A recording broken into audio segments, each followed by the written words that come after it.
and welcome to a bite-sized video lesson where we will be reviewing the neurovascular passageways of the skull base, as well as handy mnemonics to help your learning. This is the first in my bite-sized anatomy series. Fissures and foramina of the skull are a topic many students, including myself, struggle with due to the sheer number of structures, but I'm hoping that this quick overview should help you get your head around it in no time. So without further delay, let's dive right into the fascinating world of the base of the skull.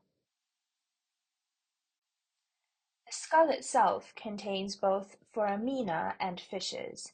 Foramen is Latin for hole, and typically foramina are larger, round or oval-shaped passages through the skull base which are visible to the naked eye, whereas fissures are slits allowing smaller, more finer structures to pass from the interior of the skull base to the external surface. The skull itself, as I will show you on the next slide, can be divided into three depressions, i.e. fossae: the anterior, the middle, and the posterior fossa. 8 foramina and fissures located across these fossae allow the passage of cranial nerves, and the remaining passageways allow other structures to move from the internal to the external surface of the skull. The base of the skull is formed from 5 cranial bones. These are from anterior to posterior: the ethmoid, the sphenoid, the occipital, the frontal, and the temporal bone. These bones articulating together form 3 fossae: the anterior cranial fossa, which is bounded by the jugium sphenoidale of the sphenoid bone; the middle cranial fossa, which is separated from the anterior cranial fossa by the lesser wing of the sphenoid bone, and separated from the posterior cranial fossa by the dorsum celli of the sphenoid bone, as well as the petrous ridge of the temporal bone. And finally, we have the posterior cranial fossa, which contains the foramen magnum, where key structures associated with the spine, including the spinal cord, pass. Let's begin by reviewing the neurovascular passageways transmitting the cranial nerves from the internal to the external surface of the skull base. There are 12 cranial nerves in total, as you may recall, but only 8 foramina for these cranial nerves. The first of these is located within the anterior fossa and is called the cribriform plate within the ethmoid bone. It transmits the olfactory nerve, cranial nerve 1. The second one to the fifth one are located within the middle cranial fossa. These are from anterior to posterior, the optical canal, transmitting the optic nerve, cranial nerve 2; the superior orbital fissure, transmitting the ophthalmic branch of the trigeminal nerve, cranial nerve 5, as well as the trochlear nerve, cranial nerve 4, the oculomotor nerve, cranial nerve 3, and the abducens nerve, cranial nerve 6. The foramen rotundum transmits the maxillary branch, the second branch of the trigeminal nerve, into the pterygopalatine fossa. The foramen ovale transmits the mandibular branch, the third branch and final branch of the trigeminal nerve. Moving to the posterior fossa, we have the internal acoustic meatus, which transmits the vestibulocochlear nerve, as well as the facial nerve, cranial nerves 8 and 7 respectively. The jugular foramen, which transmits cranial nerves 9 to 11, so the glossopharyngeal, the vagus, and the accessory nerve.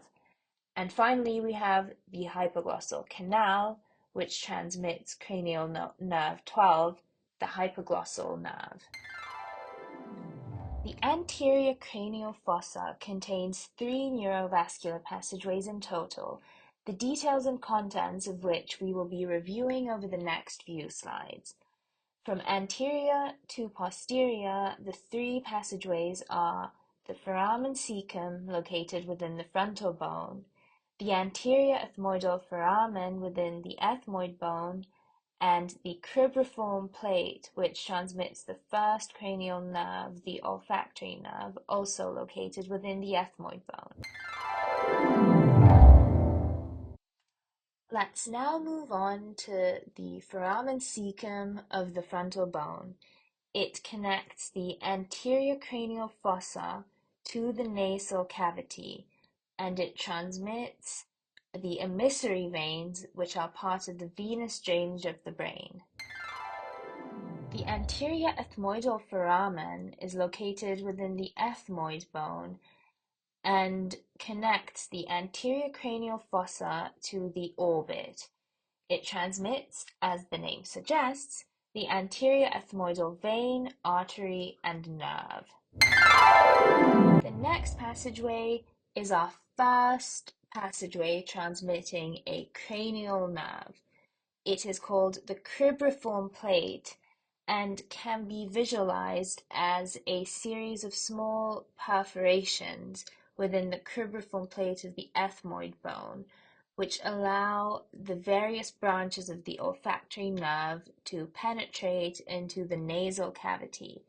In addition to the olfactory nerve, the cribriform plate also transmits parts of the anterior ethmoidal vein, artery, and nerve. The middle cranial fossa contains a rather larger number of passageways, transmitting both cranial nerves and other neurovascular structures from the internal to the external surface of the skull base. Our first passageway, again we are moving from anterior to posterior, is the optical canal within the lesser wing of the sphenoid bone.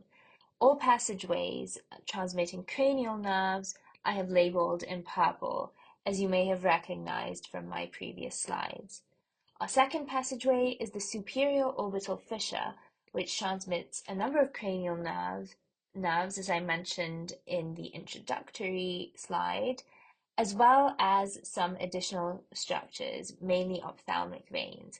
We will be going through all of these in the coming slides, so please do not worry. I also have some handy mnemonics to help you memorize which structures pass through which passageways. Our third passageway is the foramen rotundum in the sphenoid bone. This only transmits the maxillary branch of the trigeminal nerve, cranial nerve 5. Next, we have the foramen ovale of the sphenoid bone.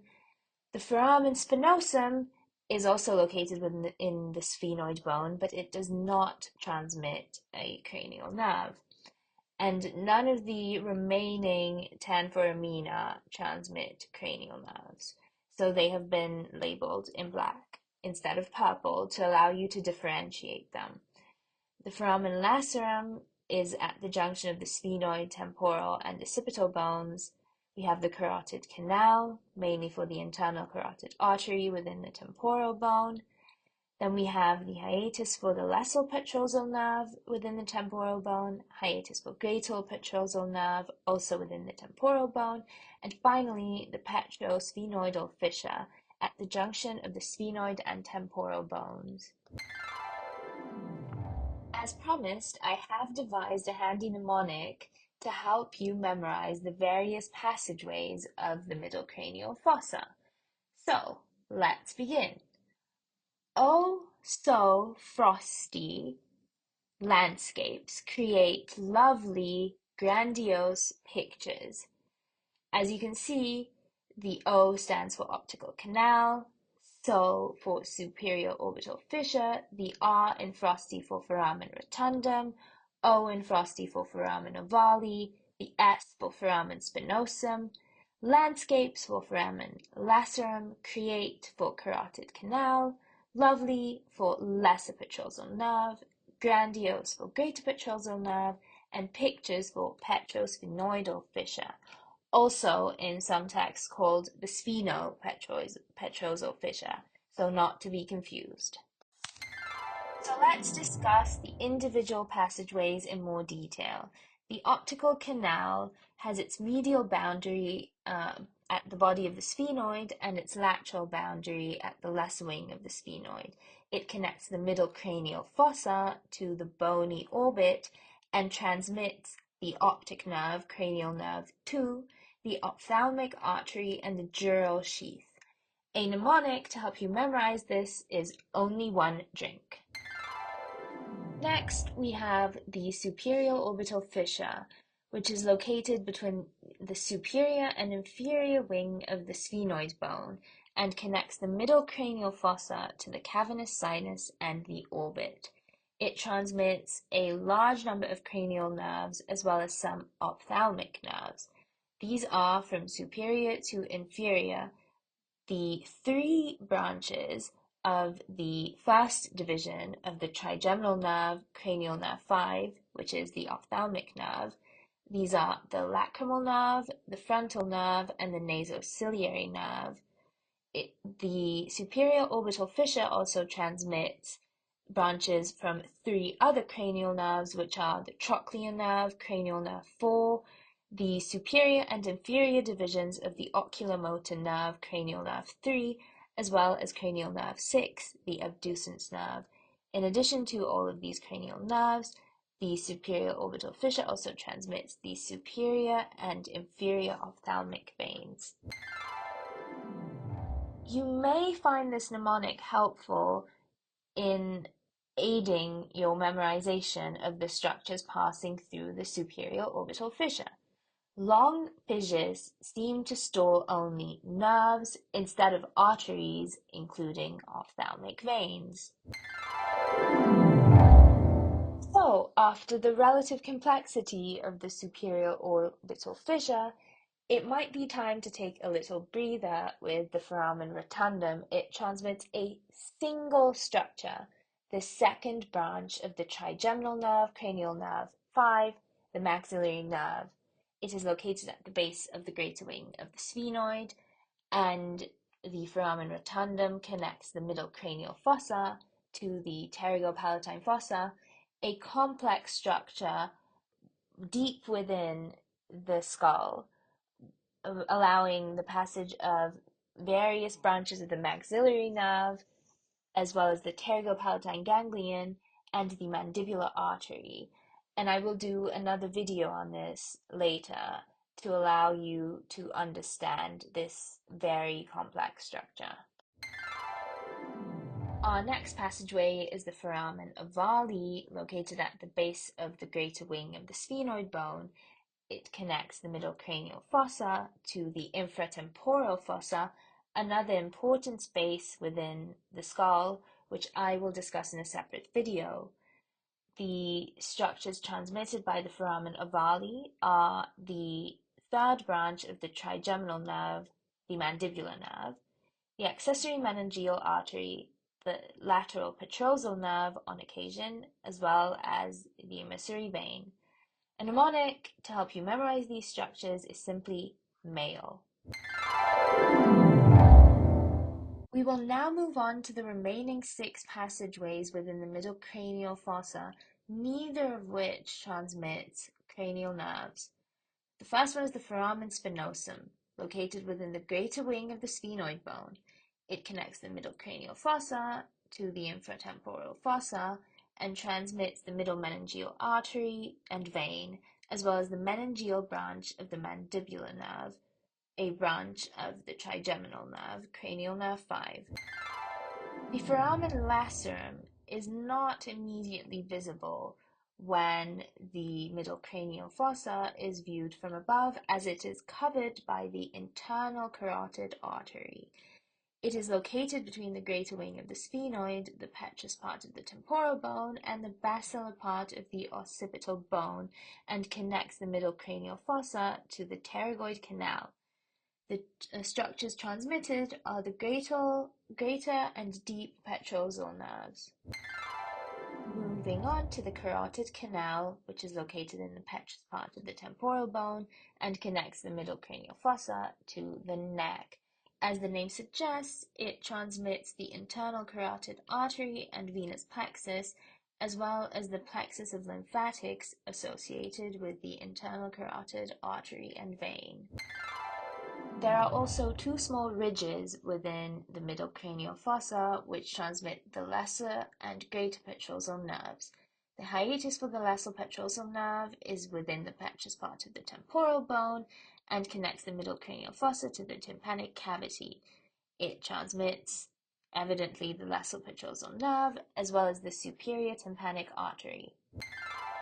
The hiatus for the greater petrosal nerve, on the other hand, while it is also located in the petrous part of the temporal bone, connects the middle cranial fossa to the facial canal rather than the tympanic cavity.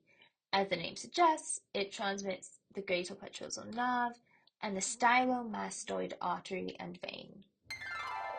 And we have finally arrived at the final passageway through the middle cranial fossa. This is also located within the petrous part of the temporal bone and connects the internal surface of the skull to the external surface of the skull. It transmits the lesser petrosal nerve. Now, moving on to discuss the posterior cranial fossa, which contains 6 passageways. The first one is the internal acoustic meatus of the temporal bone. It transmits 2 cranial nerves, the facial nerve and the vestibulocochlear nerve.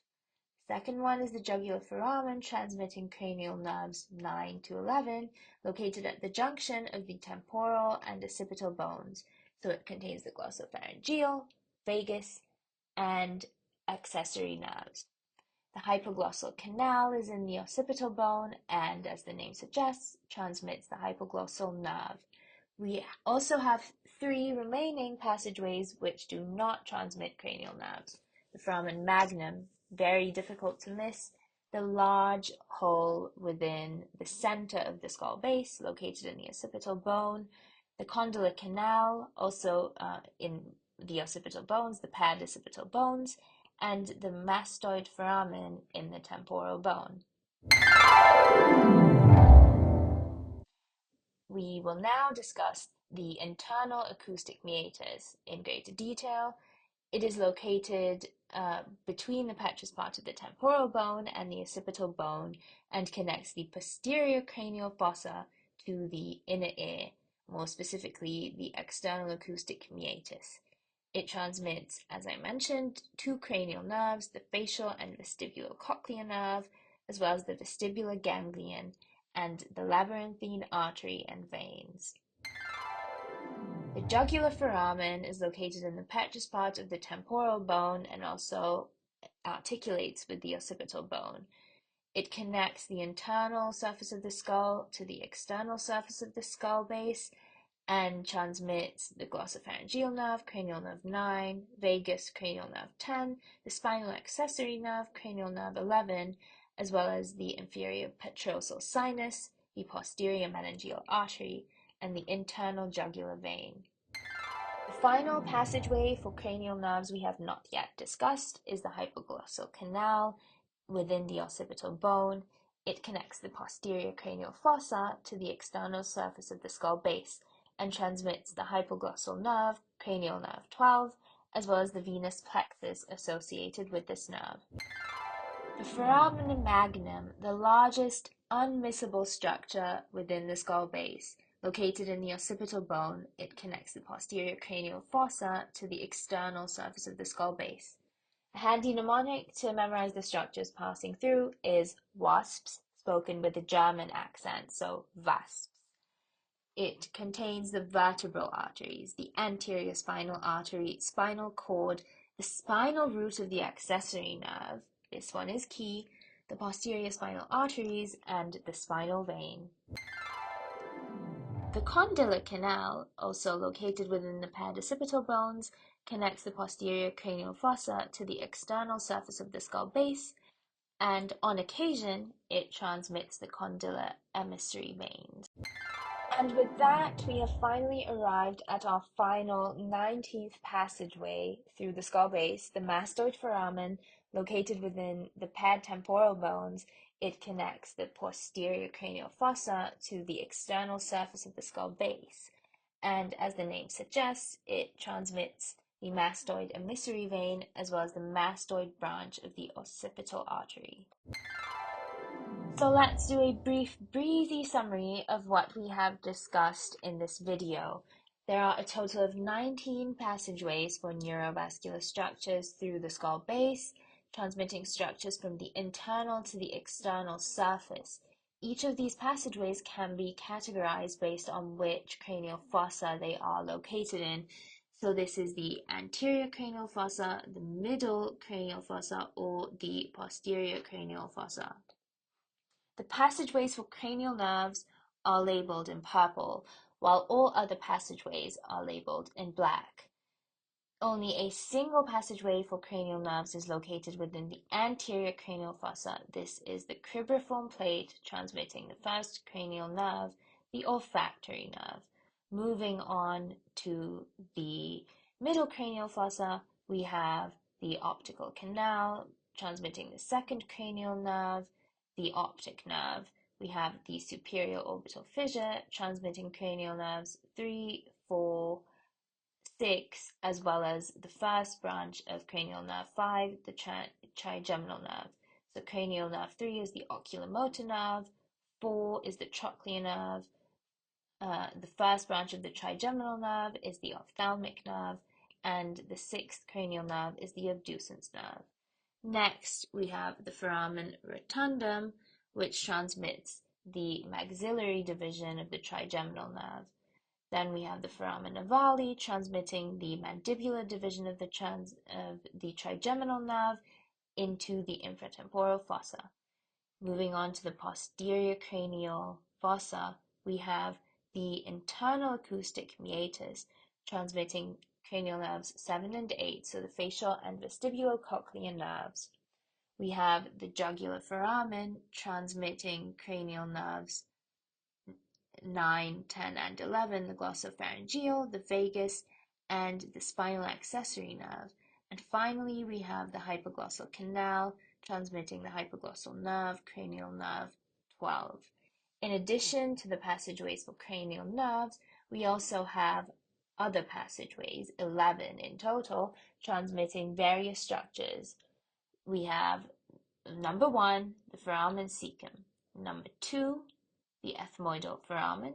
Moving on to the middle cranial fossa, we have number 3, the foramen spinosum. Number 4, the foramen lacerum. Number 5, the carotid canal. Number 6 and number 7, the hiatus for the lesser and greater petrosal nerves, respectively.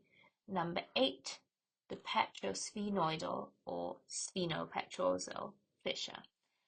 Number 9, the foramen magnum, already within the posterior cranial fossa. Number 10, also within the posterior cranial fossa, the condylar canal. And finally, number 11, the mastoid foramen within the posterior cranial fossa.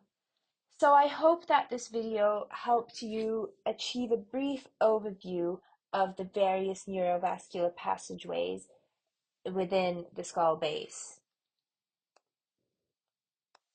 Please do make use of the mnemonics I have supplied you with, and do also feel free to create your own and drop them within the comments. If you enjoyed this video and would like to see more similar videos providing you with bite-sized anatomy lessons, please do like and subscribe to my channel.